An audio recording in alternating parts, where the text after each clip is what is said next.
전설야담 중에서 암행어사 설화 10편을 골라 담았습니다. 아래와 같은 순서로 재생됩니다. 전설야담, 정체 들킨 암행어사, 의문의 김진사. 정만석은 1783년 문과의 병과로 급제한 후 청렴한 성품과 공정한 업무 능력을 인정받아 빠르게 승진했고 1795년에는 전라도 암행어사로 나가 명성을 떨쳤습니다. 정만석이 암행어사로 여러 고을을 두루 돌아다니던 중 어느 날 주막에서 하룻밤 머물렀을 때의 일입니다. 정만석은 농부들이 술 마시며 나누는 이야기를 우연히 듣다가 김진사라는 인물에게 의혹을 느꼈습니다.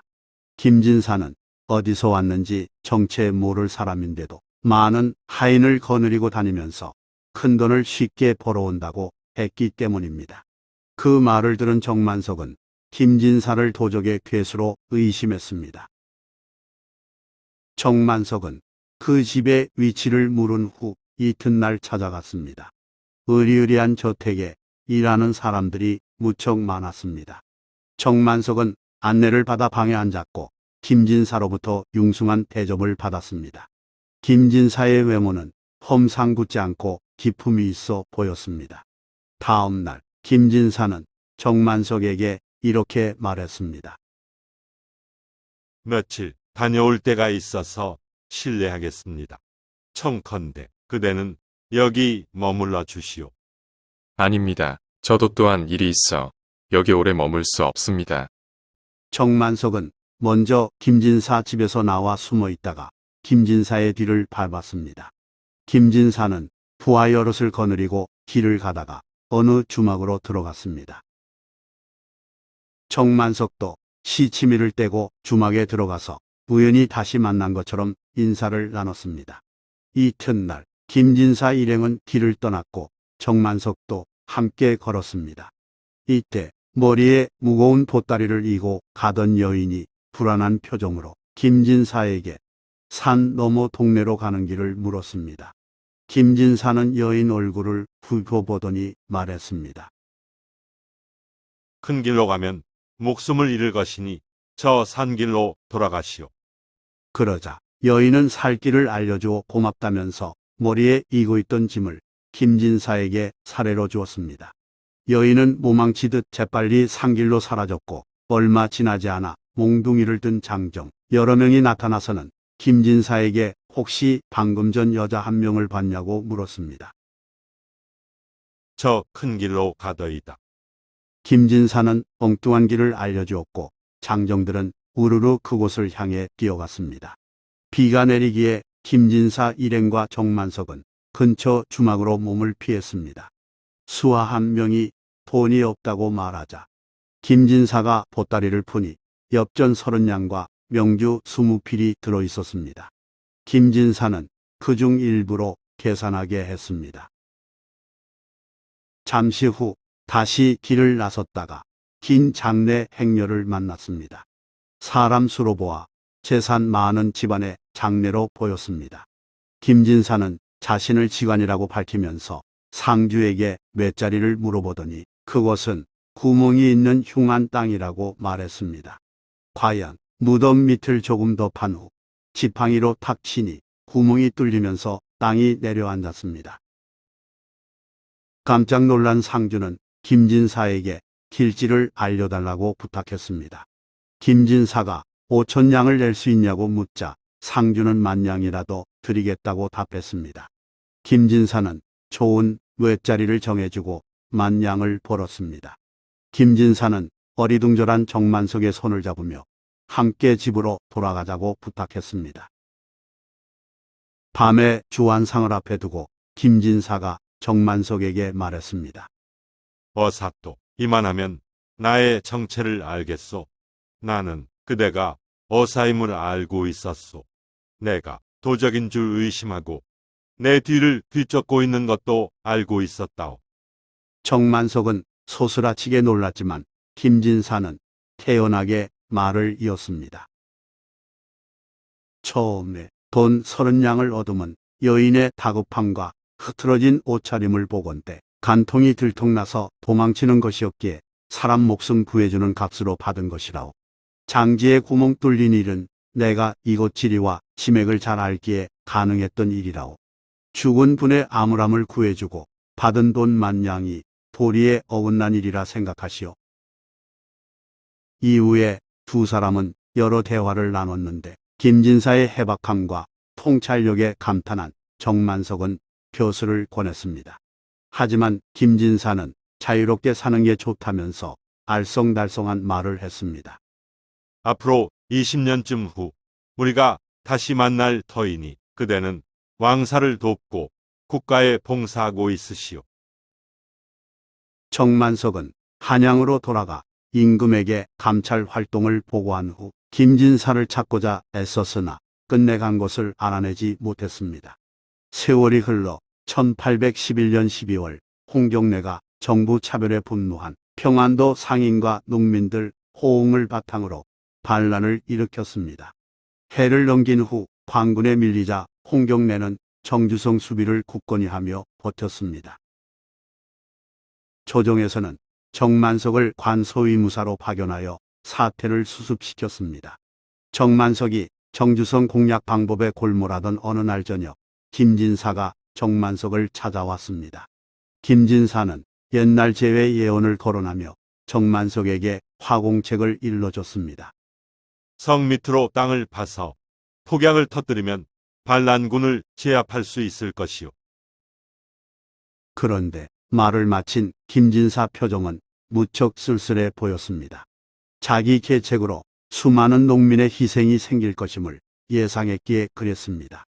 정만석도 그 점을 안타깝게 생각했지만 반란군 제압이 우선이므로 김진사에게 고맙다고 인사했습니다. 김진사는 어디론가 사라졌고 정만석은 폭약을 써서 성을 무너뜨렸습니다.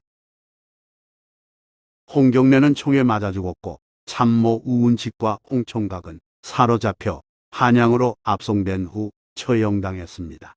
이로써 홍경래의 난은 평정됐습니다. 이 사건이 있은 후 정만석은 두 번 다시 김진사를 만나지 못했습니다.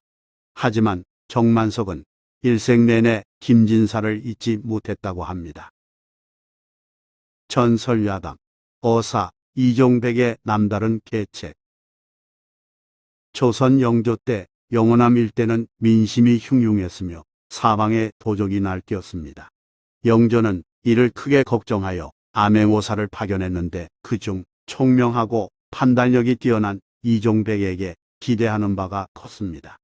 영조는 이종백에게 무엇이 문제인지 잘 살펴보고 오라고 명했습니다. 암행오사 이종백은 즉시 전라도로 갔는데 때는 가을이었습니다. 이종백은 조그마한 언덕 큰 나무를 지나가다가 농부 몇 사람이 앉아 쉬면서 나누는 대화를 우연히 듣고 흥미를 느꼈습니다. 정생원 때는 도조 석선만 물었는데 지금 이생원이 논을 차지한 후로부터는 몇 섬을 물리니 너무 힘드네. 이 사람아, 이생원이 자네 논만 그렇게 도조를 올린 줄 아는가? 내가 붙이는 논도 도조를 버쩍 올려서 아마 도조 물고 나면 한 달 먹을 양식도 남지 않을 것 같네. 야단일세, 욕심이 어지간해야 말이라도 붙여볼 것 아닌가. 허참, 정생원 생각이 간절히 나네. 도조는 남의 논밭을 빌려서 붙이고 그 대가로 해마다 내는 벼를 이루는 말이니 이 생원이 과하게 도조를 받아내는 바람에 농민들이 힘들다는 얘기였습니다. 두 사람의 얘기는 이어졌습니다. 천벌받을 놈이여 정생원의 딸을 쫓아낸 지도 여러 해 되었구먼. 그 어린 것이 이 부근을 뱅뱅 돌아다니더니만 요즘엔 보이지 않네. 친구도 소용없다는 말이 헛말이 아니야. 그만 말하세. 행여 이생원 귀에 들어가면 우리가 봉변당할 터이니 상관하지 마세. 나무 뒤에서 엿들었던 이종백은 슬며시 모습을 드러내며 담뱃불을 빌려달라고 부탁했습니다. 농부는 담뱃불을 주면서 처음 보는 이종백에게 물었습니다. 어디로 가시는 손이신지요? 떠돌아다니는 할 일 없는 소니오마는 어디 밤이슬이라도 피할 곳이 없는지요. 건너 동네 이생원 댁에 가서 저녁이나 얻어 자시고 가십시오. 이 생원이라는 말에 이종백은 짐짓 아무것도 듣지 못한 척하고 물었습니다. 그 집에 무슨 날인가요?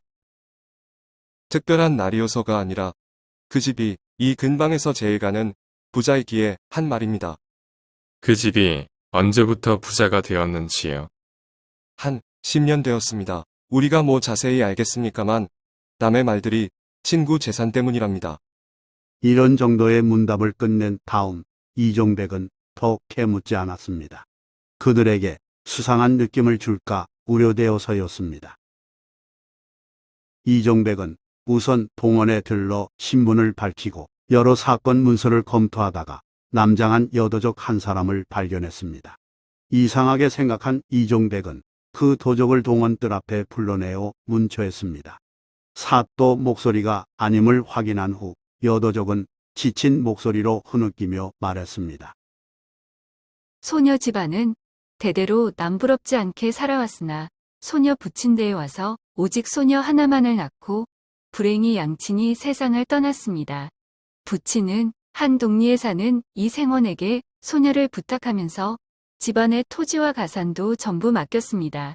처음에 이생원은 소녀를 친자식처럼 아껴주었습니다. 그러던 중 소녀가 점점 나이가 들자 무슨 생각에서인지 차차 소녀를 구박하고 학대하더니 소녀의 몸까지 망쳐 놓았습니다.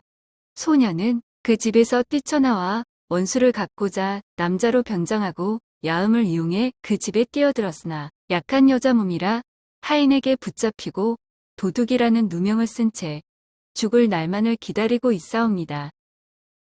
그렇다면 내 부친이 재산을 이생원에게 주었다는 증거가 있느냐? 그 일은 비단 소녀만이 아니오라. 이 일대에 모르는 사람이 없습니다. 그러나 이생원의 세력에 눌린 동리 사람들이 아무도 소녀를 위해 그 사실을 말해주지 않을 뿐입니다. 바라옵건대 이러한 억울한 사정을 살펴주소서. 이종백은 구체적인 사실을 더 알기 위해 조사하는 동안 소녀를 감옥에 다시 넣어두었습니다. 그리고는 초라한 옷차림을 하고 이 생원집을 찾아 하룻밤 신세를 부탁했습니다. 이 생원은 행랑아범을 시켜 단번에 거절했지만 이종백은 우격다짐하여 겨우 행랑방 한 구석에 들어앉았습니다. 그런데 저녁밥을 먹을 때가 한참 지났는데도 아무런 소식이 없었습니다. 행랑아범에게 그 사정을 물었더니 이 집 가풍은 길손을 재우지 않는 것으로 유명하다는 기막힌 대답이 돌아왔습니다. 그런 말이 어디 있어. 주인에게 그냥 길손이 아니고 전라감사를 보러 가는 손이라고 전하시오.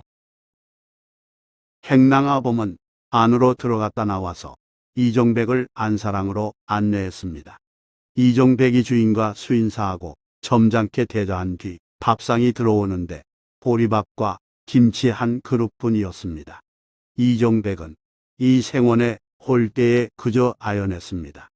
하룻밤 잔 뒤 이종백은 이튿날 온종일 동리를 돌아다니면서 동정을 살폈습니다.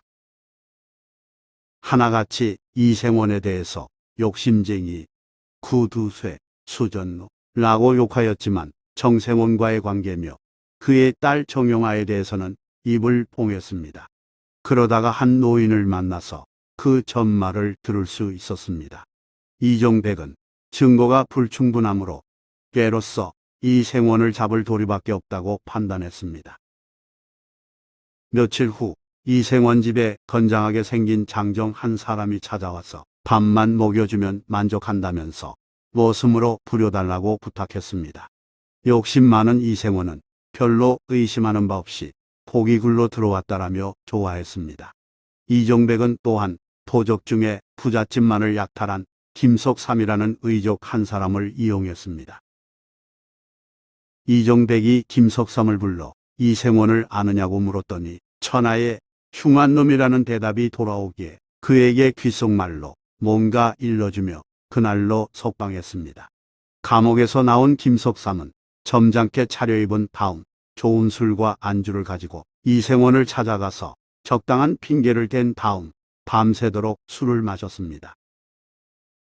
이후에도 김석삼은 날마다 좋은 음식을 가지고 이생원을 찾아가 같이 즐겼습니다.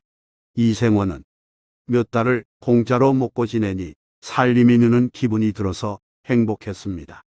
어느 날 이종백은 기회가 무르익었음을 느끼고 이생원이 김석삼과 술을 즐기고 있을 때 이생원과 그의 집안 사람들을 잡아들였습니다.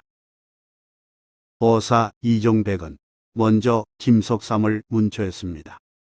네 이놈, 언제부터 이생원과 함께 도둑질을 하였느냐? 이실직고 하렸다. 김석삼은 이생원과 공모한 지 한 5년 됐다고 말했고 어사가 도둑질한 작물은 모두 어디에 있냐고 묻자 이생원 집에 전부 두었다라고 답했습니다. 그 말에 이생원은 청천벽력을 만난 듯한 표정을 지었습니다. 공것을 좀 얻어먹다 걸렸기로 서니 물건이 모두 자기 집에 있다고 하니 억울하기 이를 데 없는 일이었으니까요. 이생원은 자기 신문 차례가 되자 항변했습니다. 이자가 도적인지도 몰랐거니와 그저 그가 음식을 가져왔기에 몇 번 함께 먹었을 뿐입니다. 이에 이종백은 큰 소리로 명했습니다. 그놈이 삶아져서 그러니 매우 쳐라. 하여 볼기를 치는 소리가 동원에 울렸습니다. 그런 뒤 어사는 머슴을 불러 문초하였습니다. 소인은 10여 년 머슴살이 했어도 사경 한 푼 받은 일 없습니다. 이생원은 10여 년 동안 도둑질하여 오늘의 치부를 이루었습니다. 어느 존전이라 함부로 말하겠습니까? 이종백은 이생원을 보고 언성을 높여 말했습니다. 너와 한 식구 같은 머슴이 내 도둑질을 인정하는데 너는 그냥 버틸 셈이냐? 그렇지만 이생원은 절대로 도둑질한 죄가 없다고 부정했습니다. 그러자 어사는 수신호로 옥에 갇혔던 정생원의 딸을 데려오게 했습니다. 어사는 이생원을 보고 소리쳤습니다. 고개를 들어라. 이생원이 고개를 들자 거기에는 정생원의 딸 영아가 서 있었습니다. 이생원은 그제서야 모든 일이 탈로 났음을 깨달았습니다. 용서하여 주소서. 정생원은 그 딸과 재산을 친구인 소인에게 맡기고 눈을 감았습니다. 소인은 처음엔 그렇지 않았으나 차차 재물에 눈이 어두워져 영아를 내쫓고 말았습니다. 너와 같은 자는 천인이 공노할 약한이다. 이제 내 죄를 속죄하기 위해서 내 재산 전부를 영아에게 주는 동시에 너는 내 가소를 거느리고 멀리 딴 곳으로 떠나가 살아라.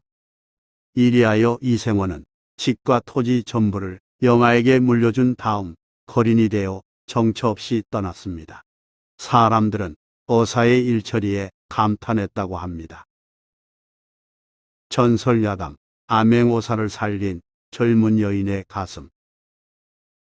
박문수가 어명을 받들어 민정을 살피러 경상도 풍산 지역을 걸어갈 때의 일입니다. 초행길이어서 지리를 잘 모르는 탓에 험한 고개를 넘다가 지쳐 산 중턱에서 쓰러졌습니다.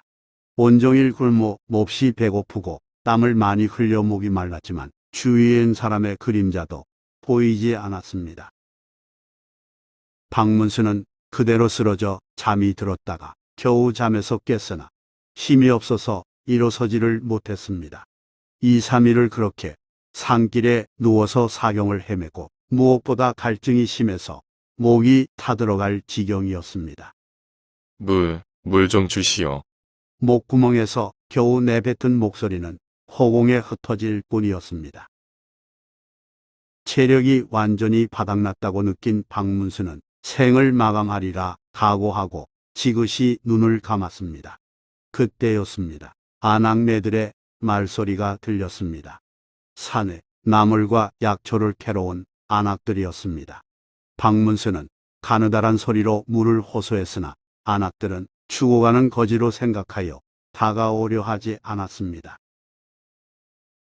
하지만 한 젊은 여인은 쓰러진 남자를 불쌍히 여겨 가까이 오더니 입 모양을 보고 물을 찾는다는 걸 알았습니다. 물병이 없었기에 여인은 잠시 생각하더니 과감하게 박문수 곁으로 가서 저고리 한쪽을 들어 올린 후 젖꼭지를 물려주었습니다. 갓난아이가 있는지라 젖이 나왔기 때문입니다. 어머, 세상에, 망측해라. 다른 안악들은 외간 남자에게 풍만한 젖을 물린 젊은 여인의 행동을 보고 기겁하고 흉보았습니다. 그 순간 박문수는 갓난아이가 엄마 젖을 먹는 속도로 정신없이 여인의 젖을 빨아먹었습니다. 갈증이 가셔지면서 약간의 영양도 보충됐기에 박문수는 이내 정신을 차렸습니다. 부인, 정말 고맙습니다. 덕분에 살았습니다. 피차 쑥스러운 자리였지만 박문수는 진정으로 고마운 마음을 표현했습니다. 여인은 박문수를 부축하여 함께 천천히 고갯길을 내려왔습니다. 한편 다른 안악들은 먼저 마을로 내려가서 입방아를 찧었고 그 소식을 전해들은 젊은 여인의 남편은 크게 분노했습니다. 얼마 후 젊은 여인이 박문수와 함께 등장하자 여인의 서방은 아내를 마구 때렸습니다. 아내가 낯선 사내에게 젖을 물렸다는 사실도 화가 나는데 그 남자와 어깨 동무하고 내려온 모습이 더욱 화를 자극한 까닭입니다. 아내는 잘못했다고 빌었지만 남편이 미친 듯이 폭력을 행사하며 분풀이를 했습니다. 여보시오, 잠시만 참고 내 말을 좀 들어보시오. 보다 못한 박문수가 비틀거리며 다가가서 말리자 남편은 박문수에게 주먹을 날렸습니다. 호약해진 상태의 박문수는 맥없이 나가 떨어졌습니다. 얼굴에 코피가 흘렀습니다. 그렇지만 남편은 폭력 대상을 박문수로 바꿔서 거침없이 발길질을 했습니다. 마을 사람들은 구경만 할 뿐 아무도 말리려 나서지 않았습니다. 남편의 매질은 계속됐고 그러는 와중에 박문수의 허리춤에 있던 마패가 드러났습니다. 그걸 가장 먼저 본 사람이 깜짝 놀라 외쳤습니다. 아, 암행어사다. 그 말에 마을 사람들의 시선이 일제히 마패로 몰렸고 남편은 동작 멈춤 상태가 되었습니다. 아이고, 어사님, 제가 죽을 죄를 졌습니다. 목숨만 살려주십시오. 뒤늦게 사태를 파악한 남편은 무릎을 꿇고 박문수에게 용서를 빌었습니다. 겨우 몸을 추스른 박문수가 말했습니다. 오늘 나는 당신의 아내 덕에 목숨을 건졌어. 아내자로서 행하기 어려운 자비를 베풀지 않았다면 나는 죽었을 것이요. 박문수는 잠시 호흡을 가다듬은 후 이어 말했습니다. 그러나 지금 당신의 행패는 너무 지나쳤어. 전후 사정을 알아보지도 않고 사람을 마구 때리다니 용서할 수 없어. 당장 벌을 주어야 마땅하지만 당신 아내의 은혜를 생각해 오늘은 이만 가겠소. 조만간 연락할 테니 그동안 집에서 근신하고 기다리시오. 박문수가 자리를 떠난 후 남편은 앞으로 어떤 벌을 받을지 몰라 전전긍긍했습니다. 아내 역시 두려움에 떨었습니다. 며칠 후 관가에서 출두 명령이 왔습니다. 부부가 벌벌 떨며 동원에 들어서자 박문수가 여인의 남편에게 물었습니다. 그대는 자신의 잘못을 진정으로 반성하고 있는가? 남편이 그렇다고 대답하자 박문수는 이렇게 말했습니다. 부디 아내를 아끼고 사랑해 주시오.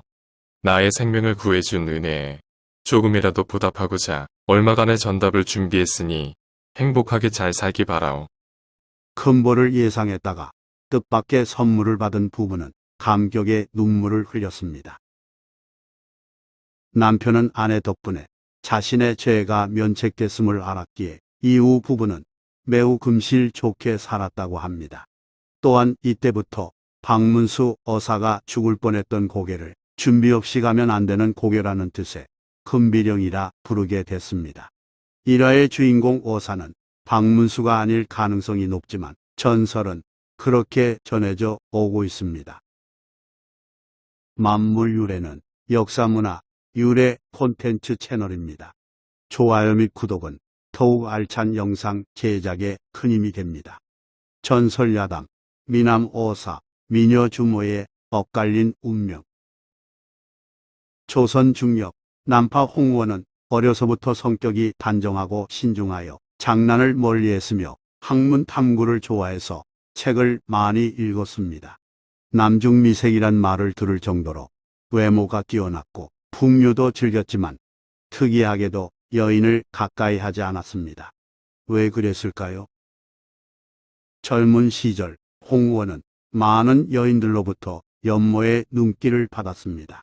하지만 그는 여인의 얼굴이 예쁘든 몸매가 육감적이든 간에 상관없이 일절 외면하는 바람에 고자, 처녀, 수절과부, 정절 부인 등등 갖가지 별명으로 불렸습니다. 대부분 거절당한 후 망연자실한 여인들의 입에서 나온 말이었습니다. 그런 홍원에게 일생일대 사건이 일어났습니다. 그가 효종으로부터 어사로 직첩을 받고 황해도 일대를 두루 돌아다닐 때의 일입니다. 어느 정도 순행을 마치고 유명한 구월산을 구경할 겸 들어갔다가 그만 길을 잃고 깊은 산에서 밤을 맞았습니다. 불안해하며 내려오다 마침 주막을 발견했기에 안도의 한숨을 쉬었습니다. 주인, 계시나요?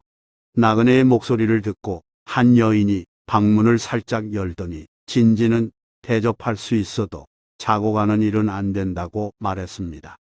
당황한 홍우원이 부엌에서라도 하룻밤 머물게 해달라고 요청하자 불빛에 남자의 얼굴을 확인한 여인이 표정을 바꿔 윗방에서 묵고 가도 된다고 허락했습니다.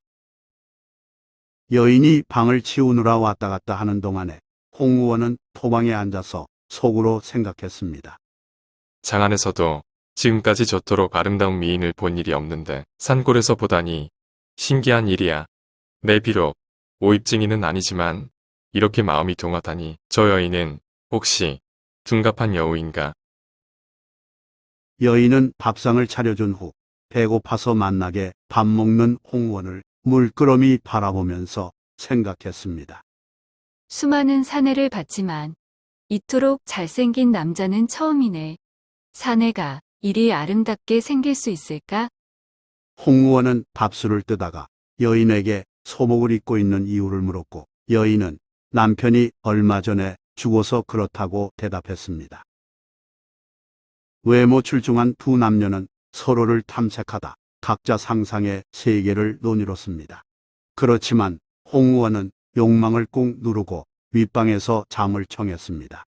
잠시 후 아랫방에 있던 여인이 들어와서 새끼 띤 목소리로 말했습니다. 추운 방에서 어떻게 주무시나요? 이부자리가 하나뿐이라 드릴 수도 없는데. 여인이 은근슬쩍 유혹했으나 홍우원은 정중히 말했습니다. 추워지면 두루마리라도 걸치고 잘 터이니 염려하지 마시지요. 여인은 어쩔 수 없다는 듯 아랫방으로 내려갔다가 얼마 지나지 않아 다시 들어와 두 손으로 홍우원의 허리를 끌어안으면서 노골적으로 유혹했습니다. 많이 추워서 걱정되옵니다. 젊은 여인의 풍만한 가슴이 몸에 밀착되자 홍우원은 불처럼 뜨거운 욕망을 느꼈습니다. 홍우원은 여인의 손에 이끌려 이불이 있는 아랫방으로 갔다가 이내 정신을 차리고 윗방으로 돌아가서 방문을 걸어 잠갔습니다. 그리고 존경하는 공자의 말을 되새겼습니다. 혈기가 왕성할 때는 마땅히 여색을 경계하라. 먼저 옷을 벗었던 여인은 알몸 상태로 나와 방문 밖에서 방 안에 있는 홍우원에게 독서를 퍼부었습니다. 당신처럼 못난 사내는 처음이요. 사내 구실 못하는 고자로구나. 오늘 재수가 없네. 홍우원이 아무 반응을 보이지 않자 여인은 방에 들어가서 옷을 챙겨 입더니 어디론가 나가버렸습니다. 그로부터 한참 후 선잠이 들었을 때 멀리서 이상한 비명이 들렸습니다. 한밤중이라 맹수의 울음소리려니 생각하며 다시 잠을 청하려는 순간 밖에서 누군가 말을 걸어왔습니다. 홍우원이 귀를 기울이니 웬 남자가 크게 서방님 이라며 부르면서 집주인이라고 신분을 밝혔습니다. 드릴 말씀이 있으니 문을 열어주십시오. 홍 의원은 다소 두려웠지만 조심스레 문을 열어주었습니다. 남자의 손에는 피 묻은 칼이 들려 있었는데 그 칼을 땅에 내려놓고 공손히 말했습니다. 서방님은 진정 성인 군자이십니다. 제 계집은 소인이 없는 틈을 타서 과부 행세하면서 지나가는 손님을 유혹하여 음란한 짓을 해왔습니다. 남자는 잠시 숨을 고르고 이어 말했습니다. 오늘은 멀리 출타한다고 말한 후 밖에서 동정을 살폈습니다. 만약 서방님이 제 계집의 유혹에 넘어가셨더라면 이 칼을 받으셨을 겁니다. 그런데 서방님은 온갖 유혹을 물리쳤고 방문 고리까지도 걸으셨습니다. 그녀는 그 길로 이웃집 놈과 음탕한 짓을 벌였기에 이 칼로 두 연놈을 요절냈습니다. 남자의 설명에 홍 의원은 비로소 좀 전에 계의한 소리가 두 남녀가 칼을 받을 때 내지른 비명임을 알았습니다.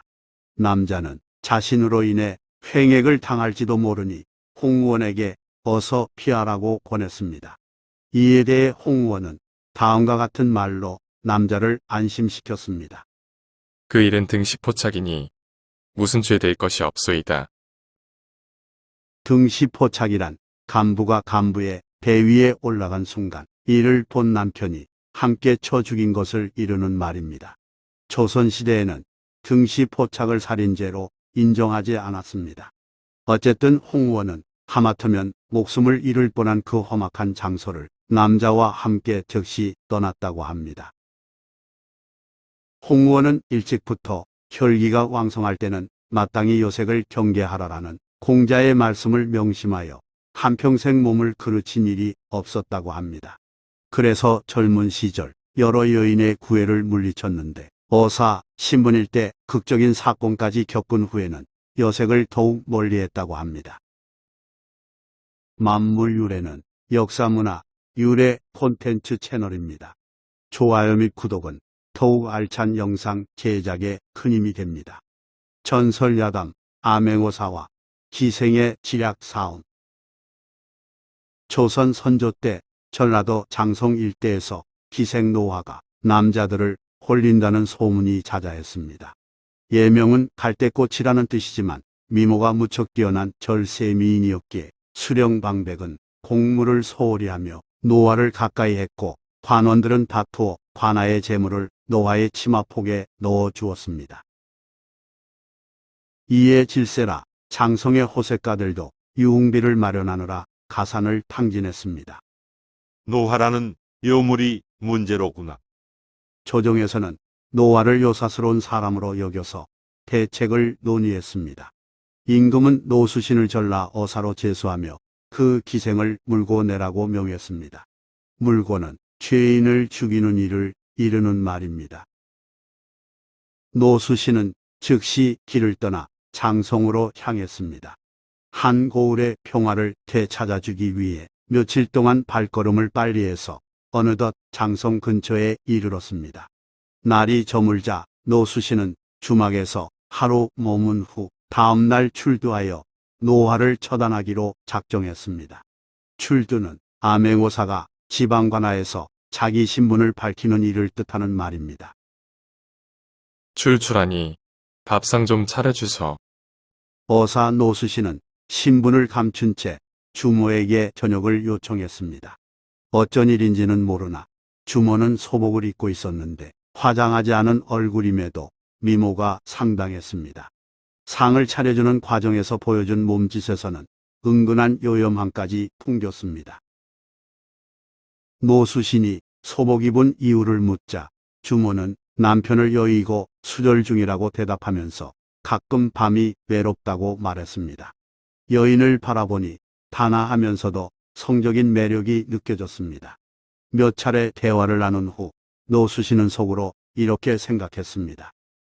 시골 주모로 지내기에는 아까운 인물이로다. 식사를 마친 노수신은 이윽고 잠을 청했으나 여인의 미모에 반한 나머지 잠을 이루지 못했습니다.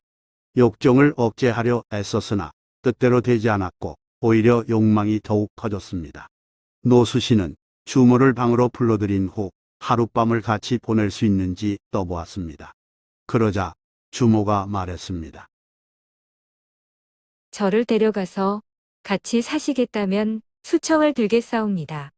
약조로 저의 팔뚝에 이름 석자를 써주세요. 내 어찌 그대를 하루 이면으로만 생각하겠소. 기꺼이 약조하리다. 노수신은 주모의 팔목에 자신의 이름 석자를 써주고는 정을 통했습니다. 뜨겁고 달콤한 사랑의 시간은 순식간에 지났고 이내 아침이 되었습니다. 내가 오늘 급한 일이 있으니 그 일을 처리한 후 한양으로 돌아가기 전에 그대를 데리러 오겠소이다.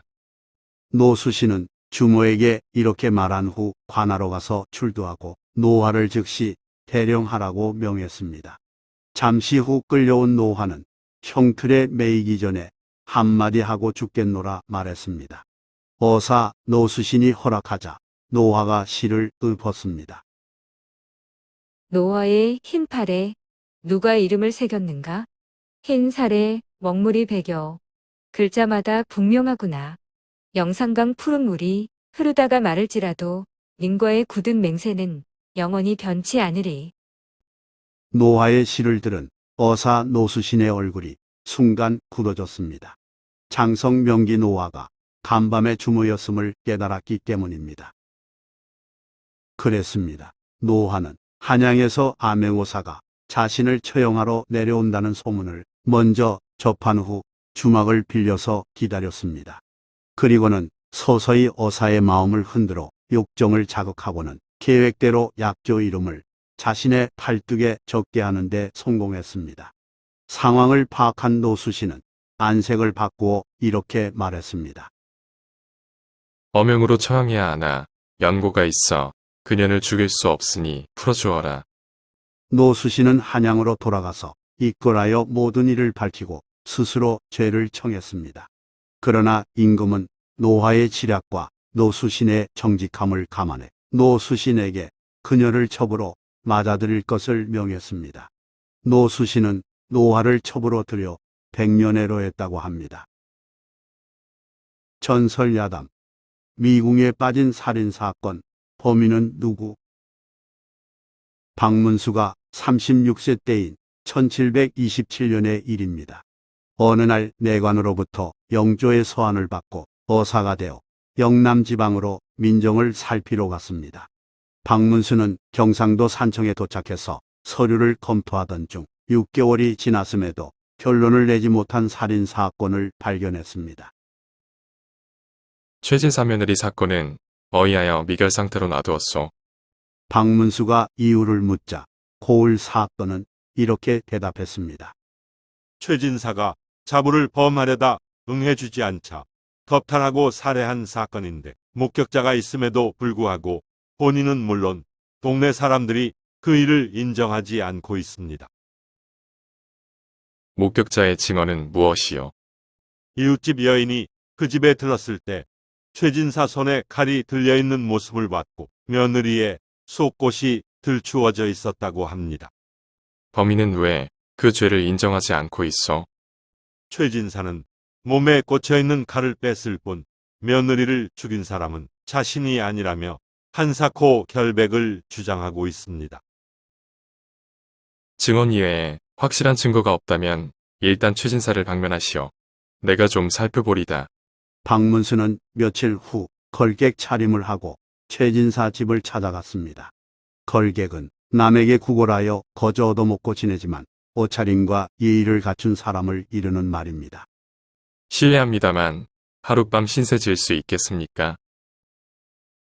방으로 안내된 박문수는 그 집 주인에게 술 한잔 마시자고 요청했고 최진사는 마음이 답답해서인지 응했습니다. 박문수는 길에서 잠시 쉴 때 동네 사람에게 들었다면서 이 집 주인이 흉한 소문으로 고초를 겪었다는데 무슨 일이 있었냐고 슬쩍 떠보았습니다. 최진사는 한숨을 내쉬더니 입을 열었습니다. 최진사가 밝힌 사건의 재구성은 다음과 같았습니다. 사건 당일 건넌 마을 사는 삼촌 아들 혼례식에 아내와 아들을 먼저 보내고 자신도 거기에 갔다가 집에 돌아오니 며느리가 칼에 찔려 죽은 상태였는데 칼을 빼낼 때 이웃집 안악이 마침 그 모습을 보고 소문내어 자신이 살인자로 고초를 겪게 됐다는 내용이었습니다. 최진사는 착한 며느리를 죽일 이유도 없고 졸지에 참한 며느리를 위로 원통하다는 말을 덧붙였습니다. 박문수가 이야기를 들으면서 상황을 추리해 보니 곧이어 가족이 집에 올 텐데 최진사가 며느리를 겁탈하려 한다는 것은 상식적으로 행하기 힘든 일이었습니다. 마음고생이 심하셨겠습니다. 박문수는 최진사를 위로한 뒤 다음날 합천으로 발걸음을 옮겼습니다. 만약 최진사가 범인이 아니라면 외부인일 가능성이 크므로 인근 고을에서 뭔가 단서를 찾아보기 위함이었습니다. 박문수는 길을 걷다가 잠시 쉴 때 얼굴이 험상궂고 힘께 낯설 법한 승려를 만나 인사를 나누었습니다. 승려는 해인사에 있는데 잠시 탁발하러 나왔다고 말했습니다. 박문수는 혼자 심심하니 며칠 같이 다니면 어떻겠냐며 제안했고 승려는 좋은 생각이라며 맞장구 쳤기에 둘은 동행했습니다. 얼마 가지 않아서 주막이 나오자 승려는 박문수에게 술 한 잔 어떠냐고 물었습니다. 스님도 곡주를 마십니까? 박문수가 반문하자 승려는 술과 고기는 산문 안에서 금하지 밖은 문제없다라며 호기를 부렸습니다. 두 사람은 주안상을 앞에 두고 술을 주거니 받거니 했는데 승려는 술을 무척 잘 마셨습니다. 이틀을 그렇게 함께 돌아다닌 후 승려가 이제 해인사로 돌아가야겠다고 하기에 박문수는 이별주를 마시자고 말했습니다. 무척 친해진 상황에서 승려가 술 마시며 이런저런 말을 하다가 오입 이야기를 꺼내자 박문수는 귀를 쫑긋 세웠습니다. 승려가 자신에게 오입 경험이 있냐고 물어온 것인데 뭔가 짚히는 게 있기에 그럴듯한 외에도 이야기를 지어서 말했습니다. 양반집 며느리와 한 번 사통한 적이 있소이다.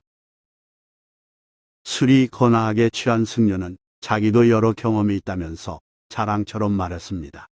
승려가 늘어놓은 사례 중에는 산청 최진사 집도 포함되어 있었습니다. 박문수가 어떤 방법으로 며느리를 꼬드겼냐고 묻자 승려는 이전에도 가끔 그 집을 들렀는데 그날 며느리 혼자 있기에 억지로 몸을 덮쳤다고 말했습니다. 박문수는 끓어오르는 분노를 참고 태연한 표정으로 승려에게 말했습니다. 그 집 며느리가 평소에 반갑게 맞이해줬다면 살살 구슬려 하지. 굳이 힘을 쓸 필요가 있었어.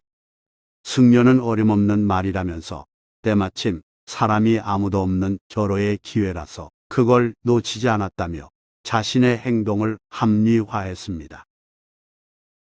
박문수는 계속 화를 사기며 승려를 떠보았습니다. 그 집 최진사는 목에 잡혀갔다는 말이 있더이다. 그러자 승려가 껄껄 웃으면서 최진사는 아마 벌써 처참됐을 것이라고 말했습니다. 범인의 자백을 직접 들은 박문수는 최진사 며느리를 죽인 살인범이 바로 이 승려임을 확인했습니다. 다음 날 박문수는 합천읍에 가서 암해오사 출두한 후 나졸들에게 명했습니다.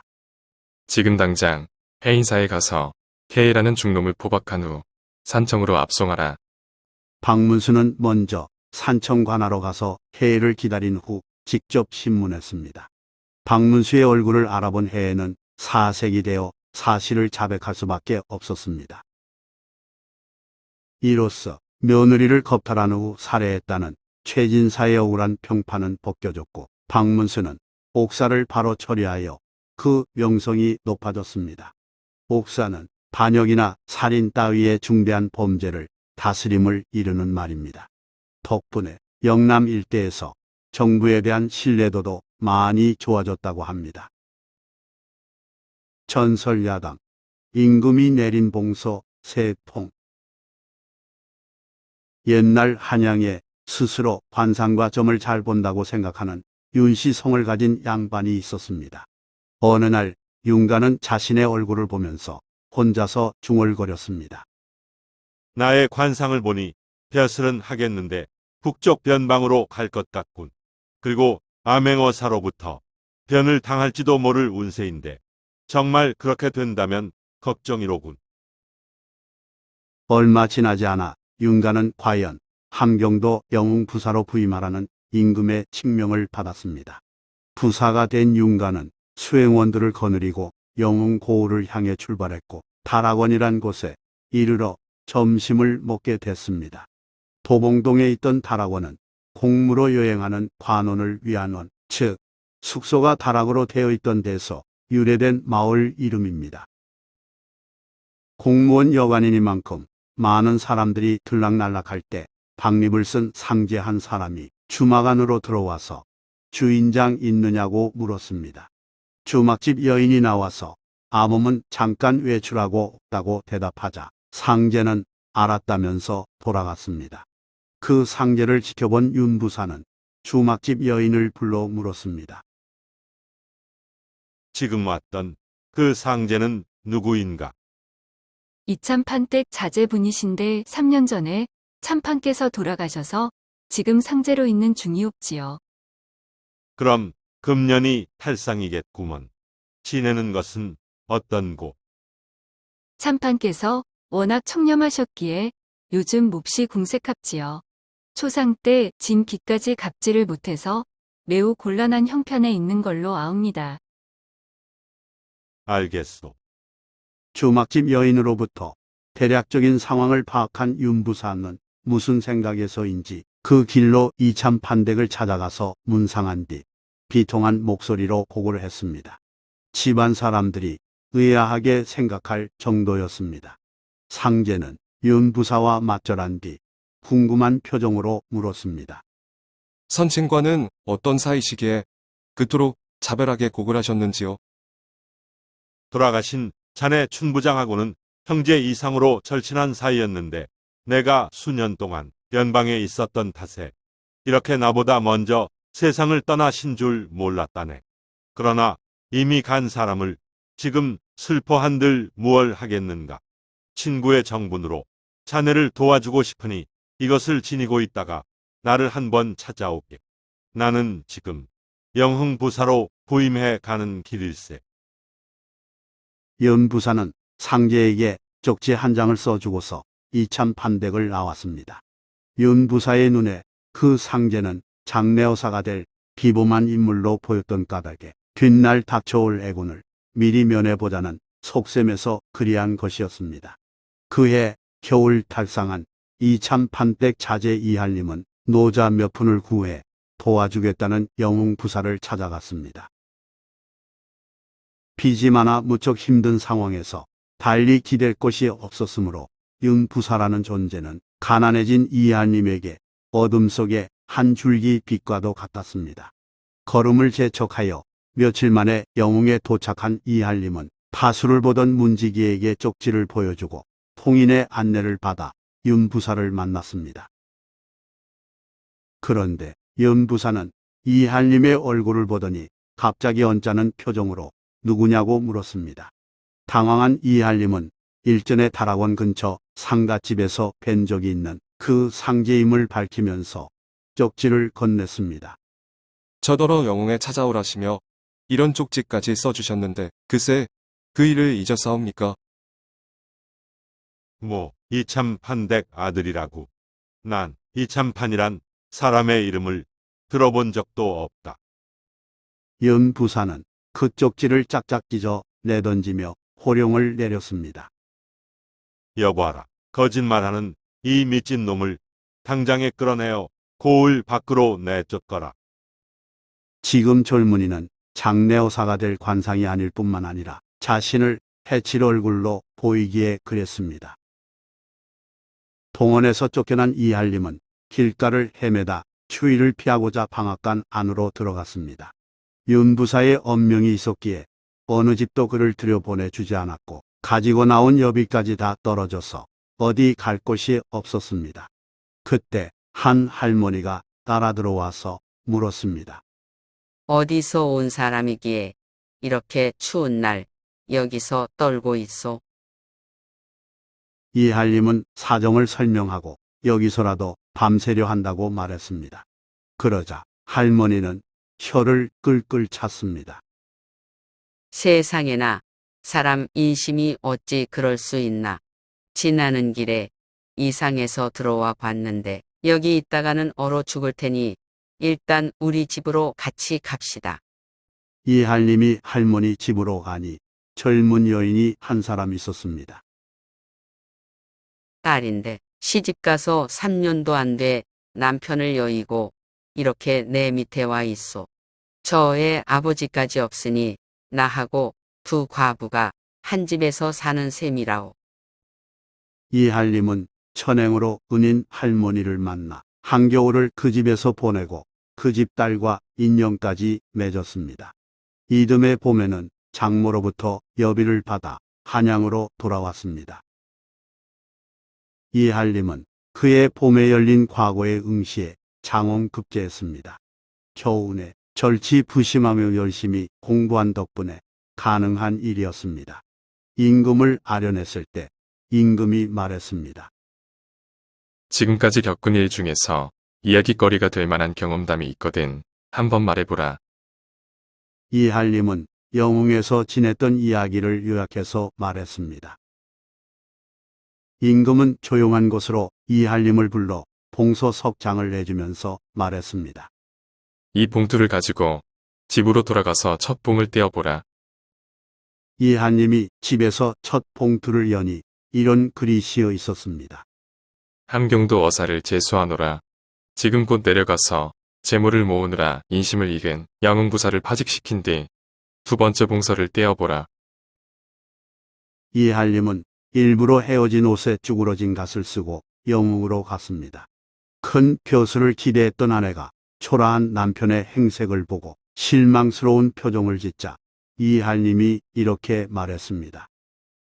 벼슬하기가 어디 그리 쉬운가. 장모가 준 돈도 다 쓰고 밥 먹을 형편이 안 되기에 그대를 찾아왔소. 장모는 새 옷 한 벌을 내주면서 말했습니다. 사위, 그 추한 풍채를 남이 볼까 겁나는구려. 어서 이 새 옷으로 갈아입으시오. 장모님, 고맙소. 이할림이 새 옷을 입으니 나아 보였습니다. 그런데 다음날 아침 장모는 새 옷을 벗어두고 사라진 사위의 행방을 몰라 당황해했습니다.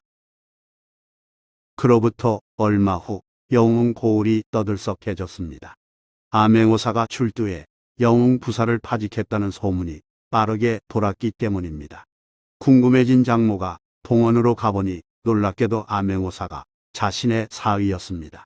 장모는 너무 좋아서 동원 마당을 돌며 덩실덩실 춤을 추었습니다. 그럼 그렇지. 우리 사위가 인물이거든. 이할림은 윤부사를 한양으로 압송하면서 두 번째 봉소를 열었습니다. 그 안에는 당장 한양으로 내려오지 말고 영흥 부사를 1년 하라는 내용이 적혀 있었습니다. 이할림은 발걸음을 돌려 영흥 부사가 되어 장모의 집으로 돌아갔습니다. 그가 세 번째 봉소를 열었더니 그 안에는 다음과 같은 글이 적혀 있었습니다. 너를 구원한 장모의 여생을 편안하게 해주고 그에 따른 너의 부인으로 삼아 일생 단란하게 살라. 이할림은 임금의 분부대로 실행했습니다. 한편 옥에 갇힌 윤 부사는 자신의 신세를 한탄하며 자책했습니다. 내가 처음에 관상을 잘 보았는데 그만 그놈의 욕심 때문에 신세를 망쳤어. 그랬습니다. 윤 부사는 처음에는 순수한 마음으로 이할림의 얼굴을 보았기에 그의 관상을 비교적 정확히 봤으나 영흥 부사가 된 뒤에는 재물에 대한 탐욕이 가득해져 욕심이 본심을 가리는 바람에 관상을 똑바로 볼 수 없었음을 뒤늦게 후회하며 눈물을 흘렸습니다. 사실 관상은 과학이 아니지만 어쨌든 운명에 따라 달라지기도 합니다. 전설야담 어사 박문수의 이방 길들이기 강화 유수의 재치. 조선 제21대 왕 영조 때 가뭄과 기근이 여러 차례 심했기에 고향을 떠나 방랑 생활하는 농민들이 많아졌습니다. 영조가 1727년 박문수를 영남 안지보사로 파견했을 때의 일입니다. 영남 지역의 기근을 살펴보고하고 농민들을 추수로 비밀리에 임무를 수행한 암행어사와 달리 안지보사는 신분을 노출하고 민정을 시찰한 별건호사입니다. 당시 박문수는 고향 떠난 농민들을 다시 제고장으로 돌아가게 할 임무를 맡았습니다. 그런데 어느 고을에서 나이 많은 이방이 나이 26세의 박문수 지시를 고분고분 따르지 않았습니다. 이방은 박문수가 자신보다 벼슬은 높지만 나이가 한참 어리기에 은근슬쩍 무시했습니다.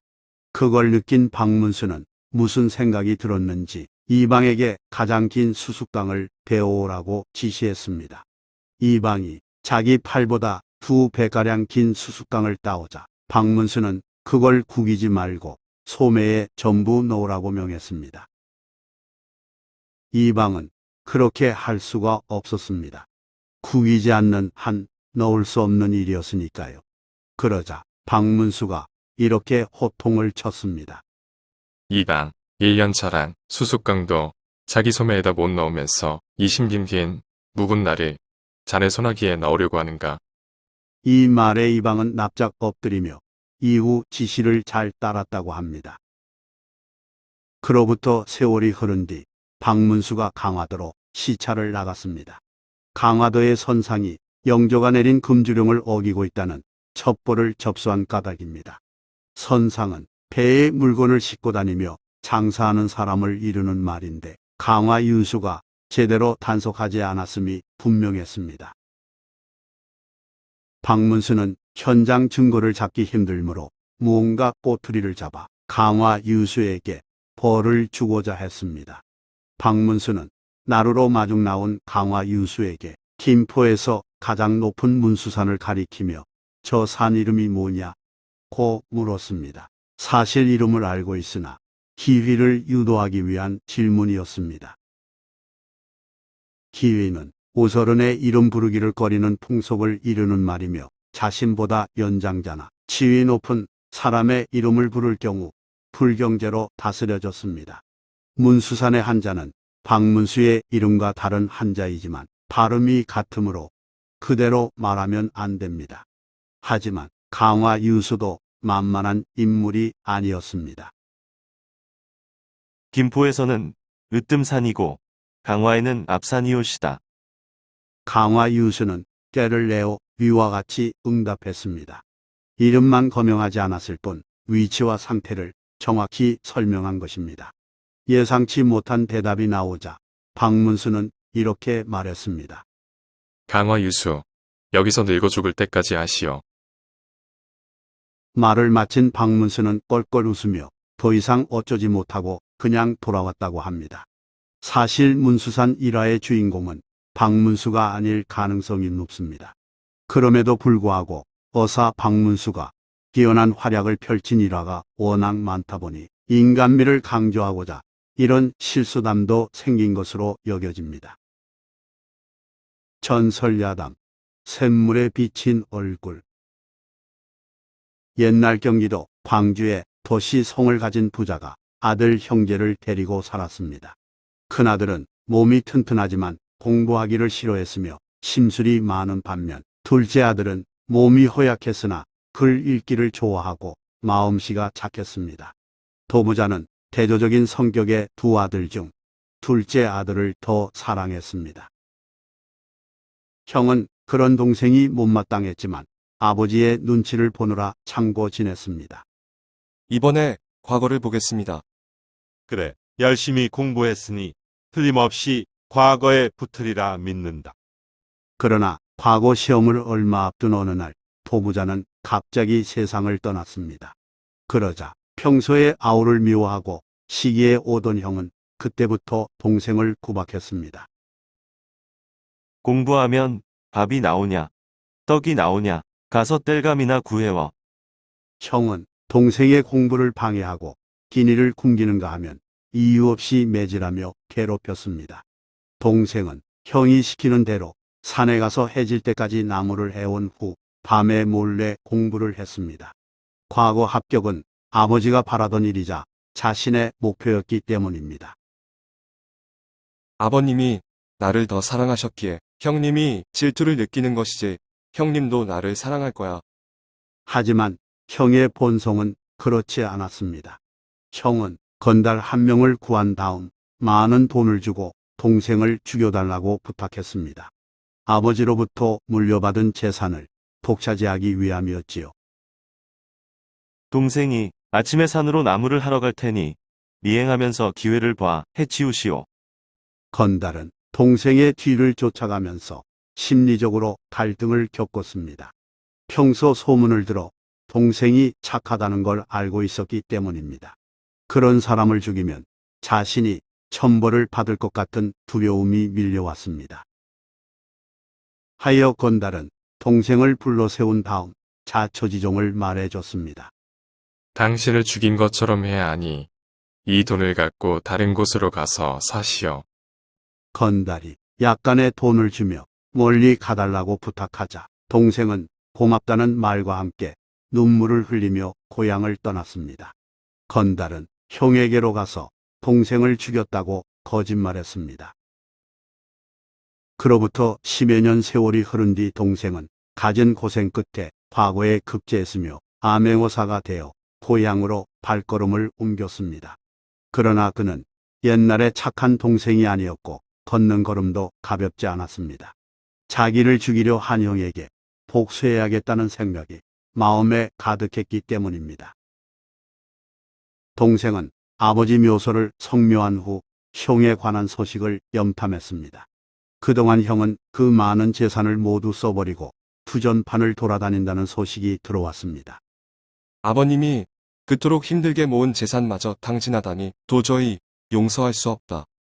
동생은 광주 부윤을 찾아가 자기 신분을 밝히고 살인교사죄로 형을 잡겠노라 말했습니다.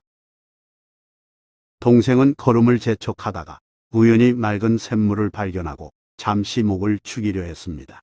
그런데 물을 마시기 위해 엎드리는 순간 동생은 물에 비친 자신의 얼굴을 보고 멈칫했습니다. 10년 전 자기를 사사건건 괴롭히고 급기야 죽이려 했던 형의 얼굴과 너무 닮았던 까닭입니다. 복수기가 따로 없구나. 동생은 복수에 사로잡힌 자신 역시 10년 전 형과 다를 바 없다고 생각했습니다. 이 또한 무섭고 잔인한 일임도 깨달았습니다. 동생은 형을 용서하기로 결심한 후 발걸음을 돌렸습니다. 이 일이 세상에 알려지자 사람들은 그 물을 낙성정이라 불렀는데 송사하는 자가 이 물을 마시면 재판에 지는 물이라는 뜻입니다. 한편 낙성정은 남한산성의 서장대 아래쪽에 있는 우물을 가리키는데 이 우물이 언제부터 있었는지는 알 수 없습니다.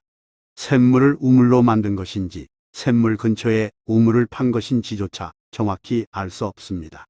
다만 그런 일이 있었다는 전설만 전해 내려오고 있습니다. 전설야담 벼락감투의 유래. 때는 조선 숙종 때의 일입니다. 임금의 명을 받은 당하관 이관명은 암행어사 자격으로 영남 지방 민심을 살핀 일이 있었습니다. 암행어사 임무는 지방 관리 중에서 포악하거나 탐욕스러운 자는 없는지, 백성들이 어떻게 지내는지, 억울하게 옥살이하는 자는 없는지 등을 두루 살피고 잘못된 일을 바로잡는 일이었습니다. 이관명은 암행어사로서 1년 동안 영남의 민심을 샅샅이 살피고 이제 막 돌아와 임금 앞에 엎드려 이렇게 아뢰었습니다. 상감마마, 소신 이건명은 무사히 소임을 마치고 이제 막 돌아왔사옵니다. 숙종은 바른말 잘하고 청렴결백한 이관명의 인물됨을 늘 좋게 생각했기에 얼굴에 웃음을 띠며 말했습니다. 그동안 얼마나 고생이 많았소. 그래, 그 지방 민심은 어떠하오? 몹시 궁금하구려. 이관명은 임금이 궁금해하는 일에 대해 즉각 보고했습니다. 상감마마의 높으신 은덕으로 백성들은 별일 없이 잘 지내고 있사옵니다. 다만 이관명은 잠시 뜸을 들인 뒤 이어 말했습니다. 오로지 한 군데 통영 앞바다의 작은 섬에 사는 백성들은 가혹한 세금 때문에 생활이 이루 말할 수 없이 궁핍하여 원성이 자자하였사옵니다.